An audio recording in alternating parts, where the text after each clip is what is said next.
Hello ਬੱਚਿਓ, ਸਵਾਗਤ ਹੈ ਤੁਹਾਡਾ ਸਾਡੇ ਚੈਨਲ ਤੇ। ਤਾਂ ਬੱਚਿਓ, ਅੱਜ ਦੀ ਵੀਡੀਓ ਵਿੱਚ ਤੁਹਾਡੇ ਲੈ ਕੇ ਆਏ ਹਾਂ ਪੰਜਾਬ ਸਕੂਲ ਸਿੱਖਿਆ ਬੋਰਡ ਦੀ ਜਮਾਤ 8ਵੀਂ ਸਬਜੈਕਟ ਹੈ ਹਿੰਦੀ ਦਾ ਸਤੰਬਰ ਪੇਪਰ। ਅੱਜ ਆਪਾਂ ਸੋਲਵ ਕਰਾਂਗੇ। ਤਾਂ ਬੱਚਿਓ, ਵੀਡੀਓ ਨੂੰ ਸਟਾਰਟ ਕਰਨ ਤੋਂ ਪਹਿਲਾਂ ਜੇਕਰ ਤੁਸੀਂ ਚੈਨਲ ਤੇ ਨਵੇਂ ਹੋ ਤਾਂ ਚੈਨਲ ਨੂੰ ਸਬਸਕ੍ਰਾਈਬ ਕਰ ਲਿਓ। ਤਾਂ ਚਲੋ ਅੱਜ ਦੀ ਵੀਡੀਓ ਨੂੰ ਸਟਾਰਟ ਕਰਦੇ ਹਾਂ।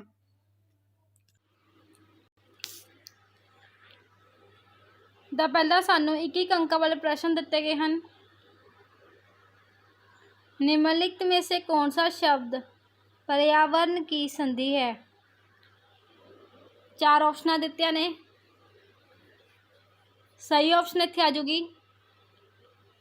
ऑप्शन 1 प्र प्लस आवरण पर्यावरण बन जूगा। संधि इसकी है ऑप्शन कक्का। फर्स्ट ऑप्शन करैक्ट है इन्हां विचों। अगला है तन मन शब्द का समास वर्ग बताएं। तन या मन, तन का मन, तन और मन, तन से मन। तन और मन उत्तर आ जाऊगा इत्थे तन और मन। थर्ड ऑप्शन राइट है। निम्नलिखित में से आदि उपसर्ग का उदाहरण छाटें।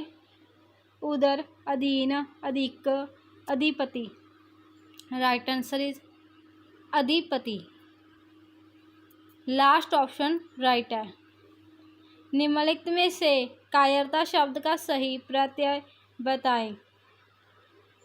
राइट आंसर यहाँ पर आ जाएगा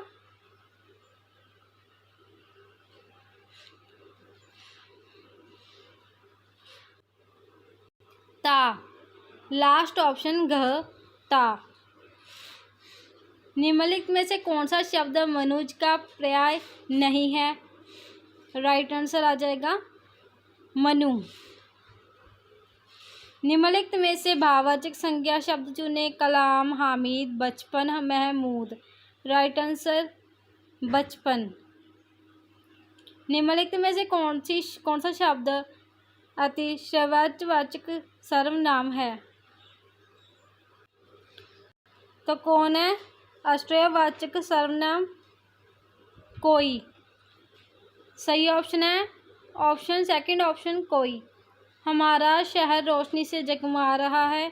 वाक्य में रेखांकित शब्द विशेषण का कौन सा भेद है? हमारा शहर रोशनी से जगमगा रहा था। राइट आंसर आ जाऊगा इत्थे सार्वनामिक विशेषण। लास्ट ऑप्शन सार्वनामिक विशेषण। कोई नहीं बेगाना कविता के अनुसार बताए कि बाई कन्हैया कौन थे? राइट आंसर गुरु घर का एक सेवादार। नवयुवकों के प्रति कविता के कवि का नाम बताए। मैथिली शरण गुप्त। Right answer Maithili Sharan Gupt. नीरज के दोहे कविता के अनुसार कवि ने जंग के रंग की तुलना किस रंग से की है? आकाश के रंग से। राइट ऑप्शन सेकंड ऑप्शन आकाश के रंग से। पथ की पहचान में कवि ने कविता में किस पथ की पहचान कर लेने का भाव प्रस्तुत किया है? सत्य की राह। सत्य की राह का पहचान करने का भाव प्रस्तुत किया है। निगाह शब्द का सही अर्थ चुनकर लिखिए। निगाह का सही अर्थ है नज़र। राइट ऑप्शन सेकंड ऑप्शन है नज़र। आगोश का सही अर्थ चुनकर लिखे। आगोश लपेट। राइट आंसर लपेट। शूल का सही अर्थ चुनकर लिखें। शूल मतलब कांटा। राइट आंसर आ जाएगा option B. Right answer second option है कांटा।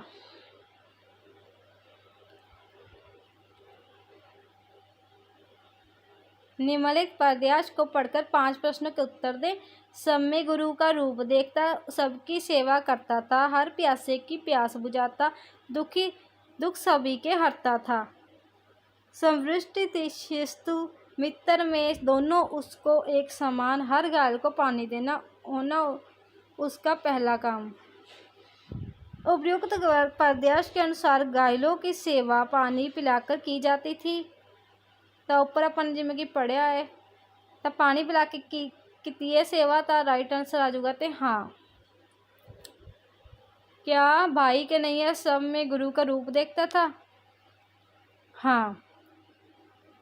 हर घायल को डैश देना उसका पहला काम होता था। जिमें कि आप ऊपर पढ़िया है, हर घायल को पानी देना होता उसका पहला काम। तो इत्थे क्या आ जाऊगा? पानी देना। पानी इत्थे आपां खाली थमां विच भरांगे पानी। संवृष्ट शब्द का सही अर्थ से मिलान करें। तो उत्तर इत्थे आ जाऊगा सबको बराबर समझना।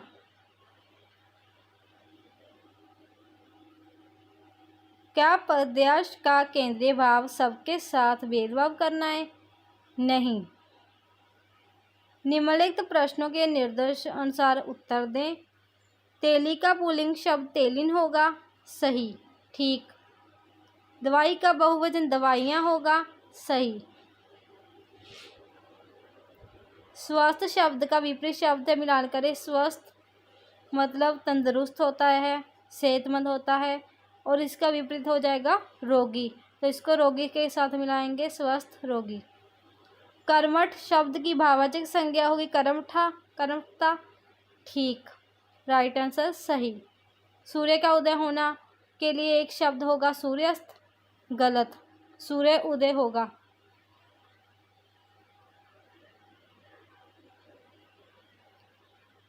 निम्नलिखित वाक्य में क्रिया आक्रामक है या सकारात्मक बताएं।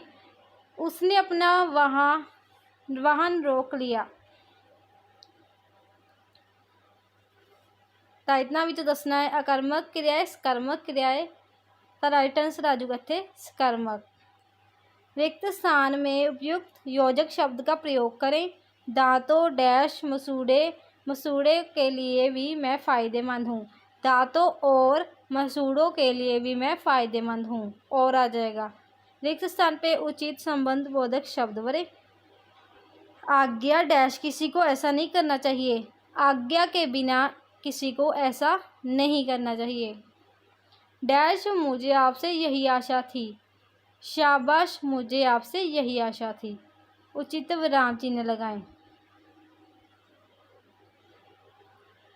निम्नलिखित में से किन्हीं 8 प्रश्नों के उत्तर 1-2 पंक्तियों में दें। 1-1 नंबर वाला प्रश्न है। ਤੇ ਤੁਸੀਂ ਇੱਕ ਲਾਈਨ ਵਿੱਚ ਜਾਂ 1-2 ਸ਼ਬਦਾਂ ਵਿੱਚ ਤੁਸੀਂ ਇਸ ਦਾ ਆਨਸਰ ਦੇ ਸਕਦੇ ਹੋ। 1-2 लाइनों ਵਿੱਚ दे सकते हो आंसर। ईदगाह पाठ के आधार पर बताएं कि नमाज ख़त्म होने पर लोग क्या करते हैं।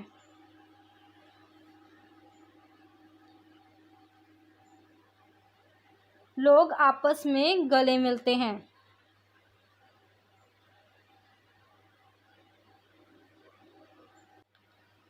तो नमाज ख़त्म होने पर लोग आपस में गले मिलते हैं। रक्त की आत्मकथा पाठ के आधार पर बताएं कि लाल कोशिकाओं का मुख्य कार्य क्या होता है। तो उत्तर इत्थे आ जाऊगा लाल कोशिकाएं फेफड़ों से ऑक्सीजन को शरीर के अंगों तक और कार्बन डाइऑक्साइड को शरीर से बाहर निकालती हैं। जो लाल कोशिकाएं होती हैं वो फेफड़ों से ऑक्सीजन को शरीर के और अंगों तक और कार्बन डाइऑक्साइड को शरीर से बाहर निकालती हैं। इनका ये काम होता है। मुंह बोले बेटे पाठ के आधार पर बताएं कि मोहनलाल खन्ना चंडीगढ़ से कहाँ जा रहे थे। इत्थे उत्तर आ जाऊगा मोहनलाल खन्ना चंडीगढ़ से शिमला जा रहे थे। श्री गुरु गोविंद सिंह जी पाठ के आधार पर बताएं कि गुरु जी के प्रिय खेल क्या क्या थे।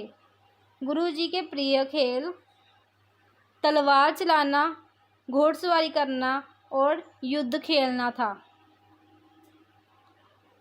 अंगुलीमाल पाठ के आधार पर बताएं कि प्रसेनजीत किसका शिष्य था। प्रसेनजीत महात्मा बुद्ध का शिष्य था। माँ का प्यार पाठ के आधार पर बताएं कि शिवाजी ने बालक को क्षमा को किया क्योंकि वह बालक सत्यवादी, ईमानदार और वीर था जो भारत माता की सेवा करेगा, इसलिए शिवाजी ने बालक को क्षमा किया। वाहन चलाते समय मोबाइल सुनना क्यों हानिकारक है। सड़क सुरक्षा जीवन रक्षा पाठ के आधार पर बताएं। वाहन चलाते समय मोबाइल फ़ोन पर बातें करना से चालक का ध्यान भट जाता है। साथ ही एक ही हाथ से गाड़ी चलाते हैं, जिससे वाहन से नियंत्रण हटते ही दुर्घटना हो जाती है। उम्मीद का अंतिम पत्ता पाठ के आधार पर बताइए कि जानवी को क्या हो गया था। तो उत्तर आ जाऊगा थे।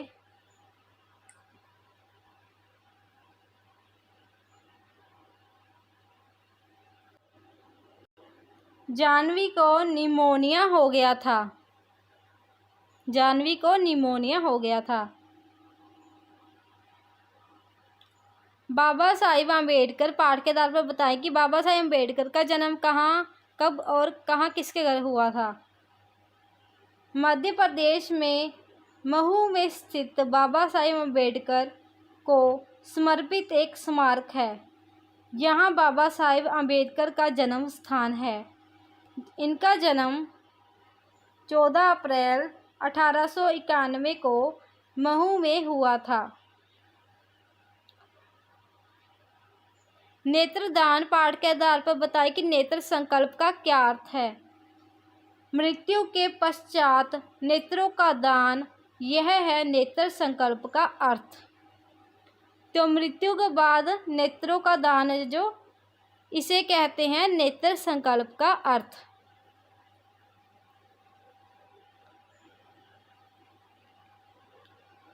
उस तो बाद अपन दिते कहने वड्डे उत्तर वाले प्रश्न ने।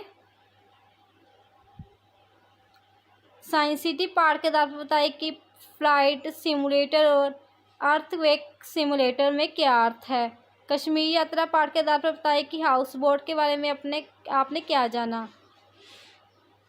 यूटा सागा पार्ट के आधार पर बताइए कि डरे सहमे लोगों द्वारा देखे गए महाप्रलय सुनामी के मंजर का वर्णन करें।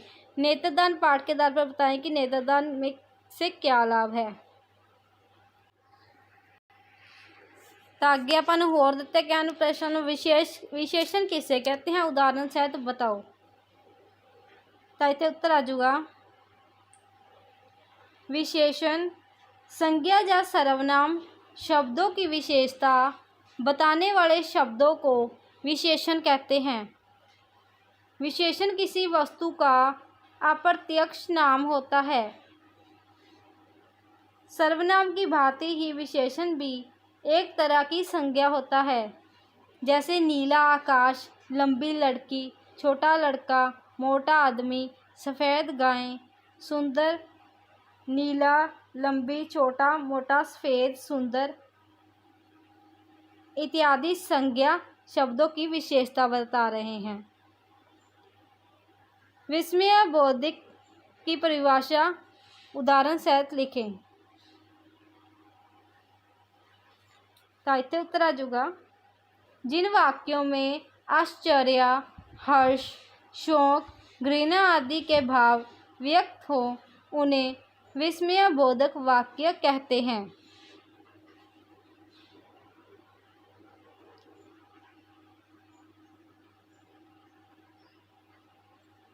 कारक के कितने भेद हैं?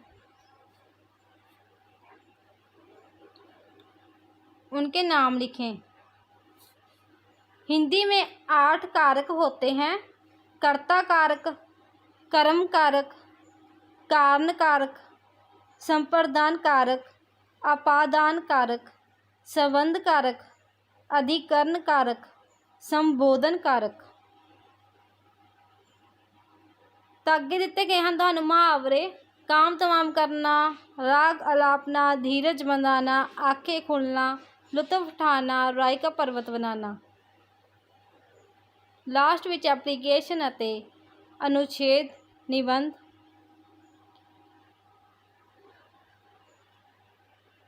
तो बच्चे तुसी सारा पेपर देख लिया होगा। सारे क्वेश्चन इस जिन्ने भी क्वेश्चन ने सारे बहुत इंपोर्टेंट ने। सारा पेपर बहुत इंपोर्टेंट है, इनू चंगी तरह याद कर लिया अपने पेपर तो पहला। तो जेकर तुहानू वीडियो पसंद आई हो तो वीडियो लाइक कर दिओ और चैनल नू सबसक्राइब कर लिओ। तो मिलते हैं अगली वीडियो में।